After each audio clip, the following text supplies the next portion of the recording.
நாங்களும் எப்படியாவது பேசி பேசி இந்த மக்களையும் மண்ணையும் மாத்திரலான்னு தான் பாக்குறோம். ஆனா இந்த மக்களும் மண்ணும் மாறுற மாதிரி தெரியல. ராஜபாளையத்துல இலவசங்களை கொடுத்து திமுகங்கிற ஒரு தீய சக்தி கையும் களவுமா மாட்டியிருக்கிறாங்க. இதை கொடுத்தது யாருன்னு கேட்டா திமுக நிர்வாகிகள் கிடையாது, திமுகவின் கொத்தடிமைகள். இன்னைக்கு நாம் தமிழர் கட்சியால அவங்க கையும் களவுமாக வீடியோ ஆதாரத்துடன் கிடைச்சிருக்கிறாங்க. அந்த அலுவலகம் சீலும் வைக்கப்பட்டுள்ளது. ஆனா அவங்க ஓட்டுக்கு லஞ்சம் கொடுக்குறாங்கன்னு தெரிஞ்சும் ஏன் நம்மளால எதுவுமே பண்ண முடியல? இல்ல அவங்களை ஏன் இந்த நிர்வாகமும் எதுவும் பண்ண மாட்டேங்குது? எத்தனையோ பறக்கும் படை வீதி வீதியா நின்றுட்டு இருக்கிறாங்க. அவங்களால மாற்றுறது, அவங்களால சிரமப்படுறது எல்லாமே சாதாரண மக்கள். ஒரு 100 மூட்டை வெங்காயம் போகுது அப்படின்னா அந்த 100 மூட்டை வெங்காயத்துக்கான காசை நம்மளால வாங்கிட்டு வர முடியல. அந்த மாதிரி சூழ்நிலை தான் இப்ப தேர்தல் நேரத்துல இருந்துட்டு இருக்கு. ஆனா நம்மனாலலாம் இதை கொண்டு வர முடியல.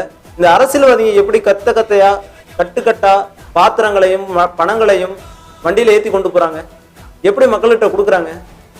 இதுக்கெல்லாம் உதவுறது யாரு? நமக்கு ஒரு தொகுதிக்கு 30 கோடி செலவு பண்றான் அப்படின்னா அவனோட மாச சம்பளமே 1 லட்சம் தான். அப்ப 5 வருஷத்துக்கு கணக்கு போட்டு பாருங்க.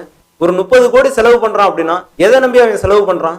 நம்ம ஒரு தொழில் ஆரம்பிக்கிறோம், அந்த தொழிலுக்கு எதை நம்பி நம்ம இன்வெஸ்ட் பண்ணுவோம்? அந்த தொழில் நல்லா வளரும், அது மூலியமா நம்ம வருவாயை ஈட்டுவோம், அது மூலியமா நம்ம இன்வெஸ்ட் பண்ண பணத்தை எடுத்துருவோம் அப்படின்னு நம்ம ஒரு தொழிலுக்கு பணத்தை போடுறோம். அப்ப ஒரு தொகுதிக்கு 30 கோடி, குறைஞ்சது 20 இருந்து 30 கோடி அவங்க பணத்தை போடுறாங்க அப்படின்னா, முதலீடு பண்றாங்கன்னா அந்த பணத்தை எப்படி எடுப்பாங்க?